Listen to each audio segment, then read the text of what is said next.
Upon returning to Stone Camp in the Great Desert, Vagabond found that, although it had been destroyed, Master Haga was still alive. She couldn't risk the chance of him somehow rebuilding his slave camp, and she decided that imprisonment was no longer sufficient for these nobles.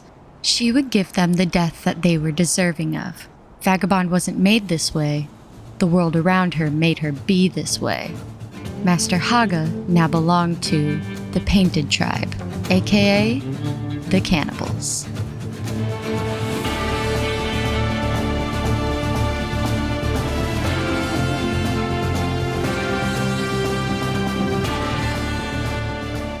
Next stop, Port North, and it would be the last time we would be infiltrating it. Vagabond snuck in from the backside once again and would wait until the perfect moment to strike. Back at the camp, the team was taking care of the last of some of the Black Dragon ninjas. Everybody had recovered well since the last round of assaults, and what didn't kill them truly made them stronger. When night came, Vagabond swam up to Lady Kana's noble house. She was found sleeping peacefully upstairs, so Vagabond just went for it. Scooped her up, and off to Darkfinger she went to make an example of her escapee. This time, there would be no escape. She sprinted into the edge of Darkfinger to drop off another cannibal DoorDash order. As she neared the cannibal village, she saw that they were making Master Haga Hot Pockets, and now we knew for certain that Stone Camp had no chance of recuperating.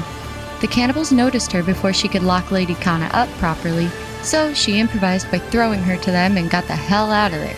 Vagabond had had enough of the assaults. No more unnecessary deaths. She headed back east to Shobatai. Lord Nagata would also be paying the price for all the suffering caused by the Empire. He was heavily protected by Empire hooded guards. Bink, bink, bink, and then bink. And off we went. On the way there, we crossed paths with some fellow anti-slavers who were proud of Vagabond for ridding the world of the cruelty of Lady Kana, confirming that the new plan was definitely working. At this point, I started laughing like a woman who had truly lost her shit, and my husband, who was sitting next to me, was beginning to ask some very reasonable questions about whether or not this game was healthy for the mother of his children. Some people certainly were not thrilled at Vagabond's latest achievement, as we were warned of an incoming Noble's Wrath assault headed to the camp. Igor was returning and would be there soon. We had faith in the team to handle it, and besides, it's not like they could free any prisoners this time.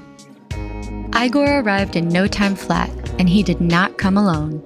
He made no time for pleasantries and got right to assaulting our camp. The team fought back with all they had.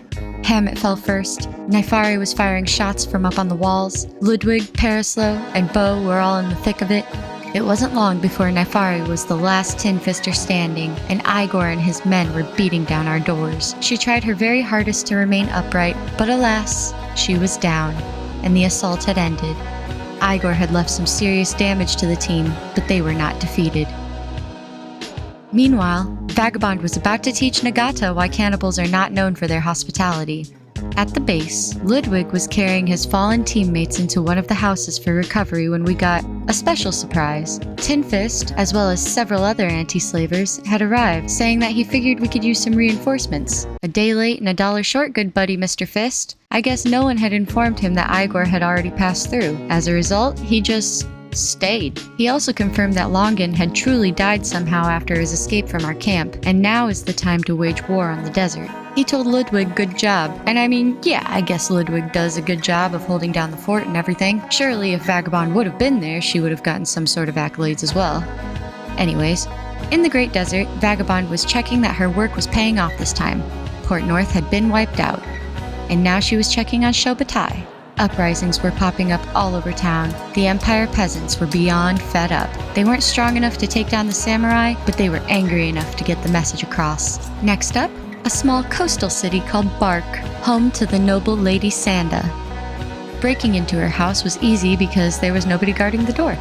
However, snatching Lady Sanda up out of bed did raise some suspicions from the guards, and Vagabond had to run the hell up out of there. The better option was to run out of the front gate rather than swim away, simply because she could potentially get shot at in the water and that would slow us down the whole way. Vagabond relies heavily on her speed. She made it all the way out and wasn't seen until it was already too late. She disappeared into the night, and Lady Sanda was off to become a Sanda witch. As she neared Darkfinger, she ran into a different cannibal tribe, Broken Finger tribe. They chased her around, so I figured why not just throw Sanda down like bait. At first, they had their sights set on Vagabond, but they quickly realized there was a snack on the floor and picked her up within the 5 seconds allowed by the 5-second rule. They soon realized they didn't prefer fast food and decided that Sanda would do just fine. Then Vagabond just had to make a speedy departure onto the next noble. Off she went back into the Great Desert. She'd check on Bark first, and then head to Port South. That was the plan anyway, until we got to Bark and saw that it was the same as when we left, and Lady Sanda was alive, and well, and very heavily protected. She waited once again for the cover of night to fall, and she'd make sure Lady Sanda was not coming back ever again. She found Lady Sanda sitting at the table and gave her the old bink. Uh-oh, it didn't work. But she was still slightly hidden, so she did it again, and bink, and it still didn't work. One more time, bink. Lady Sanda was down, scooped up, and on her way to her end. By morning, Vagabond was nearing the cannibal village. Vagabond ran up to the cage behind Nagata and quickly threw in Lady Sanda and ran away as fast as she could. Now Bark would most certainly fall. To give it some time to collapse, we first ran to Port South to take care of Slave Master Wada, who was a real fucking prick. Everyone was too busy yelling at slaves to notice her stroll right in, gave him the old bink, and he was headed for Darkfinger before he even knew what happened. Vagabond made a no-contact delivery and it was off to Bark next. To our genuine horror, Bark still had not collapsed. I wondered how Lady Sanda could have possibly escaped from cannibals this time. As Vagabond got close to the wall, I inspected the citizens and found that Bark had been liberated. It was totally in control by rebel farmers, outlaws, and swordsmen. Vagabond made her way to the gate and was greeted by a rebel captain who told her that the people were indebted to her. She explored town and found that the rebels had done a fine job of staging a hostile takeover, and when she went inside the bar she overheard some rumors being spread. They spoke of a desert ninja taking out the nobles. Word was traveling fast of Vagabond's endeavors. However, they didn't realize the desert ninja was right in front of them, and thought possibly that Luquin was free from the vault, which gave Vagabond a spark of inspiration she'd save for later. If Luquin was alive in Tengu's vault, Vagabond would make sure he stayed that way and got out. And if the people wanted a symbol of their liberation, Luquin was the perfect man for it. At Tinfister HQ, the team was fighting off a holy assault, who really didn't seem to stand a chance. Not a single team member fell during this fight. Of course, thanks to the help of the anti-slavers who were now stationed at our base, but also the help of the Igor assaults that had been leveling up their toughness so well. It ended almost as soon as it began, and business could resume as usual. Vagabond was headed south, and stopped by Port South to find that it too had fallen to ruins. Next, Vagabond had to take a little detour to Stobe's Garden. Before she could take out Lady Sugi, ruler of Brink on the Stormgap coast, she needed to eliminate Valamon, leader of the Reavers, so that they wouldn't try to take Brink for themselves. She carefully approached Ark, the bandit stronghold, and cautiously made her way inside. She was discovered halfway up the stairs, unfortunately, and with a band of Reavers trailing behind ready to see Vagabond meet her death, she went to burst into Valamon's throne room. But to her surprise, he met her just outside, and didn't immediately attack. Instead, he spoke to her. Now, Vagabond felt extremely torn. Did she really want to execute someone whose values were somewhat aligned with her own? He also wanted to destroy the nobility and the United Cities, even if his methods were a bit more brutal. But were they? Vagabond had just delivered 4 people to be torn apart at the hands of cannibals. So she left Ark and headed for Brink. If it were to fall into the hands of the Reavers, then so be it.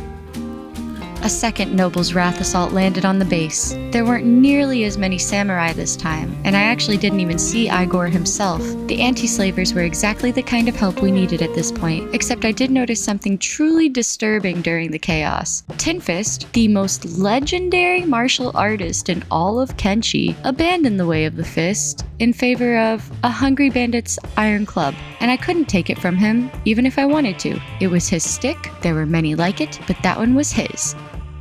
By morning, Vagabond had arrived in Brink, home of the Lady Sugi. Somehow, she had run all the way up to this bar without being discovered and needed to get to the noble house on the other side of town, also without being discovered. No biggie. She was unfortunately found out on her way in, and that's when she heard the most peculiar thing. A guard shouting that Captain Igor fell. She'd figure that one out later. Right now, she needed to get Lady Sugi, who was still asleep, so there was a good chance to kidnap her. Not a good enough chance. Sugi woke up and Vagabond had to get to safety. Lady Sugi, big gal as she was, moved at alarming speeds, like watching a refrigerator with legs run downhill. Vagabond herself runs at a cool 25 miles per hour, so Lady Sugi had to have just been hauling ass. Eventually, they ran into some beak things on the edge of the unwanted zone, and Vagabond could go for round 2. Once she returned, she could see Lady Sugi screaming at absolutely every person she came across, and any potential remorse Vagabond would have felt about her dethroning went right out the window. She was a real see you next Tuesday, if you catch my drift. So, Vagabond devised a more focused plan. Brink is divided into 2 sections, inside and outside the walls. Lady Sugi shops in both areas. Outside the walls is full of destroyed buildings, and she also checks those. So Vagabond hid inside of one, waiting for the perfect moment. With plenty of patience, she waited until finally Lady Sugi wandered in and unexpectedly received a bink. Now she was caught, and Vagabond's escape would be much easier. But the cannibals in the north were a little far, so she debated, and she decided that there was a group of very friendly humans in Sonora's Dark who would make sure that Lady Sugi received everything she deserved. My heart raced as Vagabond snuck into the skin house headquarters. If the very friendly humans captured her, then she'd receive the peeler as well, and all of this would have been for nothing. So I ran towards the closest building to the entrance/exit and said, "See ya, Sugi?" And as Vagabond ran for her life, she could see Lady Sugi get swept off her feet by a very friendly human. She returned to Brink and found that it had in fact been taken by the Reavers, but a life of forced conscription still seemed a better life than living under the reign of Lady Sugi's bitch ass. There were 2 more nobles to take care of in the North United Cities before we could go for Tengu, Yoshinaga and Hang, and Inaba and Stoat. I looked up, down, left, right, inside, outside, and upside down, and all of Hang for Yoshinaga, and he was nowhere to be found. It's definitely not caused by a glitch I read about only after the fact that is caused by taking out Longan before Yoshinaga, which causes him to despawn when the world state override kicks in and is solved by a mod, but only after Tengu is taken out too does he respawn. He was surely in hiding due to the rumors of a desert ninja being spread. So it was off to Stoat to capture Lord Inaba instead. Vagabond waited in his room where she'd give him the old Nagata surprise. So she waited, and waited, and waited, and Ludwig went on a shopping trip. While he was at the way station, he overheard conversations about peasant uprisings in the desert, and that the nobles were losing control, and that it was all thanks to some crazy ninja. Cheers to ninjas. The ninja was still waiting. Inaba was clearly not in town. The only ones coming in and out of his house were these Empire noble hooded guards. So she left. There was no logical explanation for Inaba's disappearance anywhere I could find, so deciding there was no time to lose, Vagabond left to take care of the cities in the southwest. First, she stopped at the slave markets in the South Wetlands. There is a mysterious, unnamed slave master stationed here. If he goes, so does the slave market. When night came, she snatched him up and was gone like a thief in the night. As she traveled to Sonora's Dark, an elite hunter assault had arrived at Tinfister HQ. They truly believed that the Tinfisters had killed Igor, and some of them were hesitant to fight us because of it. "Let them think it," Bo said. They fought with all they had, and when they were downed, some passing nomads helped in the fight. It's safe to say that everyone in Kenshi felt they had a chance against the Empire by now. Tinfist wielded his mighty stick and bopped them for 14 points. If he was happy, I was happy. They had beaten the elite hunters and were ready for whatever came next.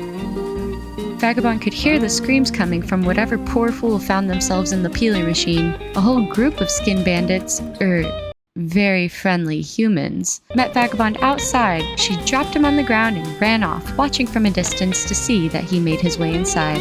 The slave market had been devastated. Not a soul remained. The next stop was the South Slave Farm in the Hook, controlled by slave mistress Grace. Vagabond waited for the right time to strike and found that this farm was already on the rebel farmers' radars. They kept sending squad after squad after them, and even a couple Yabuta outlaws went in to get their share of the action. Vagabond waited all day for Grace to come home, and when she found her sat at a table downstairs, she went in for the bink. Lady Grace was captured. Back at the skin house, they could hear another poor soul being tortured, presumably the slave market master. With acid rain burning her skin, she ran into Savant's house and threw slave mistress Grace in front of him, and then ran to save her own skin. Next stop, Catan, to grab Lord Shiro. She ran right in and hid behind his house for a moment. Then, when she was sure the coast was clear, she grabbed him in his sleep and took him back to the Skin Bandits. At Tinfister HQ, the Tinfisters had been dealing with a Black Dragon ninja raid, and Silvershade unfortunately lost his leg, so I sent Big Bo to go get him a new one in Flats Lagoon. Vagabond had entered the skin house and decided she wanted to put Lord Shiro in the peeler machine herself. She saw a skinned Mistress Grace being carried away. Once he was securely in the peeler machine, she ran off to get the very last noble she needed to dethrone the Southwest cities, the last one she needed to get before Tengu, Lady Marin, in Drifter's Last. On her way there, she saw that Catan had fallen to the Fishmen, which was not ideal, but not terrible. The South Slave Farm, on the other hand, had fallen to the rebel farmers and Empire peasants, which was a great outcome. Kidnapping Lady Marin turned out to be pretty simple, and it was all almost over from here. Off to the skin house.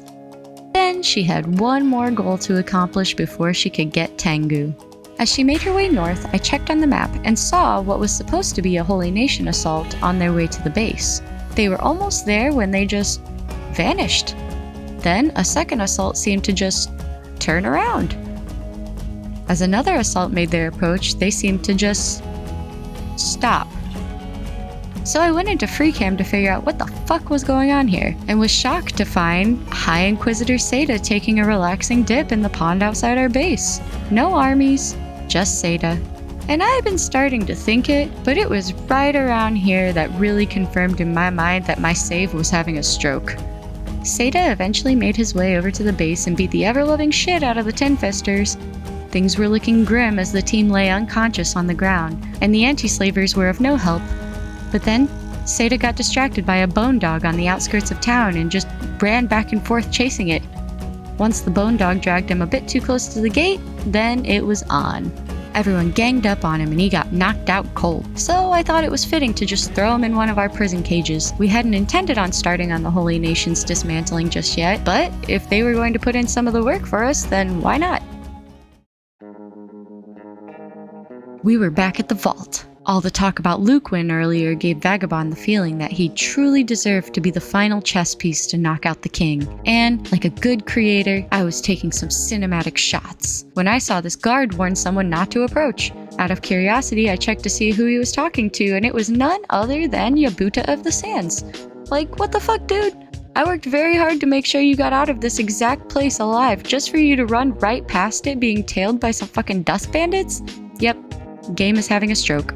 Anyways, night came and Vagabond made her way inside very carefully. She hid in the corner until just the right time. When the coast was clear, she handed him a sword, picked his shackles, picked his cage, and released him. She'd make sure he got out of here safely. In no time, he was knocked out by the guards, so she picked him up just as she had done with Yabuta and ran as fast as she could away from here. When they got a safe distance, she put him down and healed him, then carried him all the way home. It had been so long since Vagabond was home. She didn't know why High Inquisitor Seta was naked in her prison cage. She didn't know Igor didn't die here, and the team didn't know that she also wasn't responsible for his death. She didn't know Tinfist lived here now, much less had chosen the weapon of a Neanderthal. The team didn't know anything Vagabond had been up to. All they knew was that the nobles had been vanishing ever since she left. Luquin finally woke up and, much like Yabuta of the Sands, instantly ran away. He looted the dead United Cities hunters and chose to dress as them. And Vagabond followed him as he just jogged and jogged and jogged until he finally decided that the border of Shem and the swamp was the perfect place to jog back and forth. No recruitment dialogue, no conversation at all. Apparently, Luquin decided that the only symbol he wanted to represent was cardio. So, Vagabond decided right then and there that if the desert wanted a hero ninja, and if the Empire feared a monster-slaying monster, she was the one for the job.